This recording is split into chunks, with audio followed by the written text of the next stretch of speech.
विद्यार्थी मित्रो, व्यवसाय सेवा हे आपण चौथं प्रकरणाची माहिती घेत आहोत. या व्यवसाय सेवामध्ये व्यवसाय करत असताना वेगवेगळ्या सेवांचा वापर करून उत्पादित झालेला माल वितरण करत असताना या सेवांचा वापर करतो. उत्पादित झालेला माल ग्राहकापर्यंत पोच करत असताना विविध व्यवसाय सेवा वापराव्या लागतात. या प्रकरणामध्ये या सेवांची आपण माहिती घेणार आहोत. मागे आपण व्यवसाय सेवा म्हणजे काय याची माहिती घेतली, सेवांची वैशिष्ट्ये बघितली. तर त्याच्यामध्ये बघा, व्यवसाय सेवा थोडक्यात सेवा ह्या कशा असतात, सेवा ह्या अदृश्य असतात आणि त्या तुम्हाला उत्पादित झाल्या त्याचवेळी त्या उपभोगाव्या लागतात. त्याचबरोबर त्या भिन्न स्वरूपाच्या असतात, अविभाज्य असतात. त्याचबरोबर विसंगती येते. सेवा देत असताना प्रत्येक वेगवेगळ्या व्यक्तींशी, वेगवेगळ्या घटकाशी वेगवेगळ्या पद्धतीने ती सेवा वाटावी लागते. याची माहिती आपण घेतली आहे. त्याच्यानंतर बघा, सेवाच्या वैशिष्ट्यामध्ये अमूर्तपणा, अविभाज्य, विसंगती, नाशवंतपणा, त्याच्यानंतर हस्तांतरणीय करता येत नाही सेवा याची माहिती आपण घेतली आणि ग्राहकाचाही सहभाग असावा लागतो. थोडक्यात व्यवसाय करत असताना किंवा एखादं काम करत असताना, सेवा घेत असताना सेवा कशा पद्धतीची असते त्याची आपण माहिती घेतली आहे. आता आपण व्यवसाय सेवा व व्यवसाय सेवांचे काय प्रकार आहेत त्याची आपण माहिती घेणार आहोत. व्यवसाय सेवा म्हणजे व्यवसाय करत असताना व्यवसाय त्या ठिकाणी उत्पादित झालेला माल ग्राहकापर्यंत पोच करत असताना वेगवेगळ्या माध्यमांचा म्हणजेच त्या सेवांचा वापर करावा लागतो. उत्पादित झालेला माल ग्राहकापर्यंत पोच करण्यासाठी वाहतुकीची आवश्यकता असते. त्याचबरोबर संदेशवहन, बोलणं, संभाषण असावं लागतं. व्यापारी, ग्राहक, उत्पादक यांच्याशी संदेशवहन झालं पाहिजे, संभाषण झालं पाहिजे. त्याच्यासाठी संचार किंवा संदेशवहन म्हणता येईल. त्याच्यानंतर वाहतूक झाली पाहिजे. बँकेच्या माध्यमातून पैशाची देवाणघेवाण झाली पाहिजे. माल एका ठिकाणून दुसऱ्या ठिकाणी पाठवत असताना विम्याची गरज असते. त्याचबरोबर मालाची साठवणूक करत असताना गुदामाची आवश्यकता असते. अशा वेगवेगळ्या सेवांचा वापर करून व्यावसायिकाला व्यवसाय करावा लागतो. याची आपण माहिती या प्रकरणामध्ये घेणार आहोत.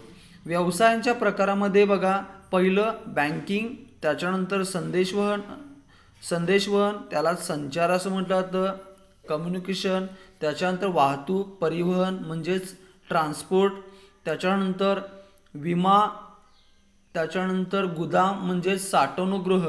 या 5 सेवांची जी व्यवसायामध्ये आवश्यकता असते त्या सेवांची आपण या प्रकरणामध्ये माहिती घेणार आहोत. तर बघा, उत्पादित झालेला माल ग्राहकापर्यंत उत्पादित झालं म्हणजे झालं का, एखाद्या व्यावसायिकानं उत्पादनाची निर्मिती केली म्हणजे झालं नाही, तर उत्पादित झालेला माल ग्राहकापर्यंत त्या ठिकाणी पोच करण्याचं काम आणि त्यातून नफा मिळण्याचं काम व्यवसाय करत असतो. आणि हेच ते पोच करण्याचं काम व्यावसायिक या विविध सेवांचा वापर करून उत्पादित माल ग्राहकापर्यंत पोच करण्याचं काम त्या ठिकाणी करत असतो. या विविध सेवांचा वापर करून व्यवसाय करून नफा मिळण्याचं काम त्या ठिकाणी करत असतो. तर याच्यामध्ये बघा, पहिलं बँकिंग. या बँकिंग सेवाची माहिती आपण घेणार आहोत. प्रत्यक्ष मालाची त्या ठिकाणी मागणी आल्यानंतर पैशाचा पुरवठा होणं गरजेचं आहे. व्यवसाय करत असताना त्या ठिकाणी ग्राहकाकडून पैसे आले तरच आपण माल पाठवू शकतो. उधारीवर कुठलाही माल पाठवू शकत नाही, त्यालाही एक मर्यादा आहे. बऱ्याच अंशी एका प्रदेशाहून दुसऱ्या प्रदेशात अनोळखी व्यक्तींना सुद्धा मालाची पाठवणूक होत असते किंवा उत्पादक कुठे आहे, ग्राहक कुठे आहे याचीही व्यावसायिकांना माहिती नसते किंवा समाजातील लोकांना, बऱ्याच लोकांना माहिती नसते. तरीही उत्पादन एका ठिकाणून दुसऱ्या ठिकाणी ग्राहकांच्या गरजेसाठी पोचवतं. कारण पैशाचा जर पुरवठा केला तरच त्या ठिकाणी ग्राहकाला वस्तूचा पुरवठा होईल. त्याचबरोबर मालही उत्पादक त्या ठिकाणी ग्राहकांना पाठवून देण्याचं काम त्या ठिकाणी करत असतं. म्हणून व्यावसायिकाला बँकिंग सेवेमुळं एका ठिकाणून दुसऱ्या ठिकाणी माल पाठवणार असताना पैशाचा पुरवठा झाला तर त्या ठिकाणी माल पाठवला जाईल. म्हणून बँकिंग सेवेला सुद्धा व्यवसाय वाढीसाठी मदत झालेला आपला दिसून येते. तर बघा, मूळ संकल्पना बँकिंगची कधी आली याच्या बाबतीत माहिती घेणा. फार पूर्वी फ्रेंचमध्ये ठराविक समाजातील गट बाकावर बसून सावकारकीचा व्यवसाय करत होता. पैसे बाकावर ठेवून पैसे सावकारीच्या माध्यमातून कर्ज वाटप करण्याचं काम त्या ठिकाणी करत होता. आणि बाकावर बसून बॅक हा शब्द तयार झाला आणि त्यातूनच बँक या शब्दाची निर्मिती झालेली आपल्याला दिसून येतं. बँको म्हणजे खंडपीठ असंही त्या ठिकाणी फ्रेंच शब्द आहे. आणि त्यापासून पैशाची देवाणघेवाण, कर्जाचा पुरवठा सावकार लोक त्या ठिकाणी करत होते. चलना नाणीचा मोठा ढीग किंवा बेंचवर टेबलावर त्या ठिकाणी प्रदर्शित करत होते आणि पैसे कर्जावर देण्याचं काम ठराविक समाजातील लोक फ्रेंचमध्ये करताना आपल्याला दिसून येतो. त्यातूनच या बँकिंग शब्दाची, बँक या शब्दाची उत्पत्ती झालेला आपल्याला दिसून येते. तीच त्या ठिकाणी आता व्यवसाय संदर्भात आपण माहिती घेत असताना बँकेमध्ये सध्याच्या पूर्वीच्या काळा आणि सध्याच्या काळाची माहिती घेत असताना बँकेची संकल्पना किंवा व्याप्ती, काम करण्याची पद्धती खूप मोठ्या प्रमाणात विकसित झालेला आपल्याला दिसून येते. आणि त्याचा फायदा आज व्यवसाय घेताना आपल्याला दिसून येतात. बँकेमध्ये पैसे देवाणघेवाण करण्याचं काम त्या ठिकाणी, पैसे ठेवायचे, कर्जा वाटप करण्याचं, त्याचबरोबर त्या ठिकाणी इतरही कार्य त्या ठिकाणी करताना आपल्याला दिसून येतात. त्याच्यानुसार बघा, भारतीय बँकिंग नियमन कायद्यानुसार 1950 नुसार बँकिंग कंपनी संदर्भात काही व्याख्या, संकल्पना त्या ठिकाणी थोडक्यात सांगितल्या आपल्याला दिसून येते.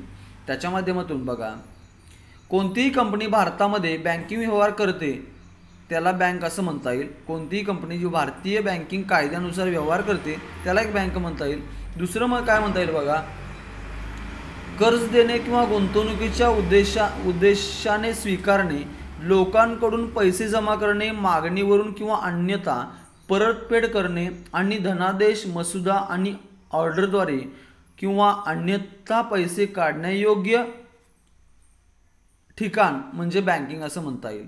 म्हणजे थोडक्यात काय म्हणता येईल, कर्ज देण्याचं काम करायचं किंवा गुंतवणुकीच्या उद्देशाने कर्ज वाटप करण्याचं काम त्या ठिकाणी करायचं, पैसे जमा करायचे, त्याचबरोबर मागणी केल्यावर किंवा ठराविक कालखंडाने परतफेडीच्या उद्देशाने धनादेश व इतर माध्यमांची सुविधा पुरवणाऱ्या संस्थेला त्या ठिकाणी बँक असं म्हणता येईल. थोडक्यात बँकेची संकल्पना पूर्वीपेक्षा आताच्या काळात मोठ्या प्रमाणात व्याप्ती वाढत गेलेली आपल्याला दिसून येते. त्याच्यानंतर बघा, बँकेचे प्रकारही त्या ठिकाणी आहेत. वेगवेगळ्या बँका वेगवेगळ्या क्षेत्रासाठी जशी बँकेची उत्पत्ती वाढत गेली तशी आज त्या ठिकाणी बँकेचे व्यवहारही किंवा कार्यही वाढत गेलेले आपल्याला दिसून येतात. जसजसं त्या ठिकाणी आधुनिक काळाकडं आपण जाऊ तसतसं त्या ठिकाणी बँकेची संकल्पना मोठ्या प्रमाणात वाढत गेलेली आपल्याला दिसून येते. त्याच्यामध्ये बघा, बँकेच्या प्रकारामध्ये जवळजवळ 9 प्रकार आहेत. या 9 प्रकाराचा विचार करताना पहिली बघा, मध्यवर्ती बँक, त्यालाच आपल्या देशामध्ये रिझर्व्ह बँक ऑफ इंडिया ही त्या ठिकाणी देशाची मध्यवर्ती बँक आहे. प्रत्येक देशाची एक मध्यवर्ती बँक असते जी देशाची प्रमुख बँक म्हणून कार्य करते. त्याच्यानंतर बघा, व्यावसायिक बँका आहेत, सहकारी बँका, विकास बँका, विनिमय बँका, प्रादेशिक ग्रामीण बँका, बचत बँक, गुंतवणूक बँक व विशेष बँका. या 9 प्रकारांची आपण थोडक्यात माहिती आपण घेणार आहोत. त्याच्यामध्ये पहिली बघा, मध्यवर्ती बँक. आता मध्यवर्ती बँकेच्या बाबतीत जर माहिती घ्यायची म्हटलं तर भारत स्वातंत्र्यपूर्व, आता पुस्तकामध्ये याची स्थापना 1945 साली झाली असा शब्द वापरला आहे. तो 1945 स्थापना न होता 1935 असा आहे. 1 एप्रिल 1935ला रिझर्व्ह बँक ऑफ इंडिया म्हणजे आपल्या देशाची मध्यवर्ती बँकेची स्थापना झालेली आपल्याला दिसून येते. प्रत्येक देशामध्ये एक मध्यवर्ती बँक असते जी देशाची प्रमुख बँक म्हणून कार्य करत असते. आता बघा, या बँकेच्या बाबतीत त्या ठिकाणी बघा, केंद्रीय बँक देशातील बँकिंग क्षेत्रातील सर्वोच्च वित्तीय संस्था ज्याला संपूर्ण देश चालवण्याचा अधिकार किंवा संपूर्ण चलनावर आर्थिक धोरणावर नियंत्रण ठेवून संपूर्ण देशाचं व्यवसायाचं किंवा संपूर्ण देश व्यवस्थित चालण्यासाठी कार्य करण्याचं काम या ठिकाणी मध्यवर्ती बँकेकडं असतं. प्रत्येक देशामध्ये मध्यवर्ती बँक असते. तर तुम्हाला सांगितलं भारतामध्ये त्या ठिकाणी भारतीय रिझर्व्ह बँक अधिनियमानुसार या बँकेचं कामकाज चालतं आणि रिझर्व्ह बँकेची स्थापना 1 एप्रिल 1935 साली झालेली आहे. पुस्तकामध्ये 1945 चुकून पडलेलं आहे, ते वाचताना आपण 1935 असं समजून घ्यावं. त्याच्यानंतर या मध्यवर्ती बँकेचे काय कार्य आहेत बघा. देशाची आर्थिक धोरणं ठरवणे. आता बऱ्याच अंशी संपूर्ण देशाची जी आर्थिक धोरणं जी ठरवायची आहेत ती धोरणं ठरवण्याचं काम ही मध्यवर्ती बँक करताना आपला दिसून येते. त्याच्यानंतर बघा चलनी नोटा जारी करते, छापते. बऱ्याच अंशी ज्या चलनी नोटा छापायचं किंवा जारी करायचं काम संपूर्ण रिझर्व्ह बँकेला त्या ठिकाणी अधिकार आहे, म्हणजेच मध्यवर्ती बँकेला त्या ठिकाणी अधिकार आहे. त्याच्यानंतर बघा सरकारची किंवा सरकारसाठी बँकर म्हणून काम करणे. बऱ्याच अंशी सरकारला जर पैशाची कमतरता पडली, आता कोविड-19 या आजारामुळं बऱ्याच अंशी जर पैशाची कमतरता पडली तर त्या ठिकाणी या बँका सरकारला पैसे देण्याचं, कर्जावर पैसे देण्याचं काम किंवा इतर माध्यमातून सुद्धा मदत करण्याचं काम त्या ठिकाणी मध्यवर्ती बँका करताना आपला दिसून येतात. त्याच्यानंतर बघा भारतातील व्यावसायिक आणि इतर बँकांचे शिखर बँक म्हणून काम करणे. संपूर्ण देशाच्या आर्थिक बँकांवर लक्ष ठेवून संपूर्ण बँकिंग क्षेत्र सुरळीतपणे चालवून पैशाची कमतरता कुठे येणार नाही, सगळे व्यवहार चांगल्या पद्धतीने व्हावे यासाठी ही बँक कार्य करत असताना सगळ्या बँकावर देखरेख ठेवण्याचं काम त्या ठिकाणी करते, म्हणून या बँकेला शिखर बँक असं संबोधलं जातं. आणखीन याच्यामध्ये बघा आता भारतामध्ये जर विचार केला तर reserve bank of India he bank त्या ठिकाणी मध्यवर्ती बँक आहे.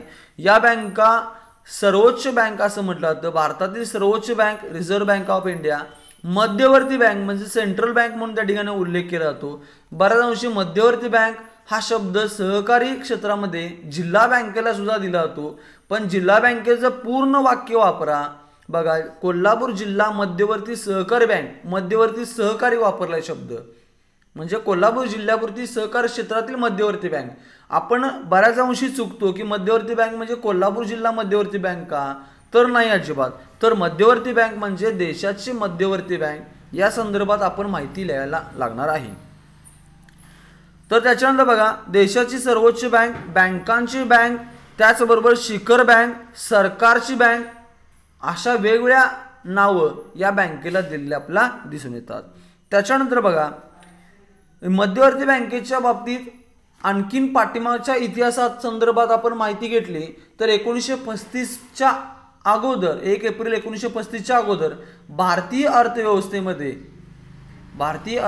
म्हणजे इंग्लंडच्या कालखंडामध्ये 3 बँकांची निर्मिती होती. कुठल्या?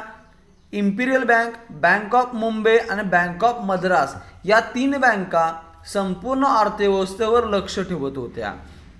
मग लक्ष ठेवत असताना बघा एकाच देशासाठी 3 बँकांची काय गरज आहे का? चलनी नोटा छापायचं काम, संपूर्ण देशावर लक्ष ठेवण्याचं कर, 3 बँकांची काय गरज नाही. म्हणून 1935 साली त्या ठिकाणी या 3 बँकांचं एकत्रीकरण करून रिझर्व्ह बँक ऑफ इंडिया ही देशाची मध्यवर्ती बँकेची स्थापना केली 1935 साली. आणि संपूर्ण कामकाज या मध्यवर्ती बँकेमुळं देशाचं चलनी नाणी नोटा छापण्याचं काम, आर्थिक धोरणं ठरवण्याचं काम, सरकारची बँक म्हणून कार्य करणं, बँकांची बँक, शिखर बँक इत्यादी सगळी कार्य करण्याचं काम त्या ठिकाणी ही मध्यवर्ती बँक त्या ठिकाणी कार्य करताना आपला दिसून येते. म्हणून या अर्थव्यवस्थेमध्ये, देशाच्या अर्थव्यवस्थेमध्ये मध्यवर्ती बँक ही प्रमुख बँक म्हणून कार्य करताना आपला दिसून येते. पुढील लेक्चरला त्या ठिकाणी आपण इतरही बँकांचे प्रकार आपण बघणार आहोत.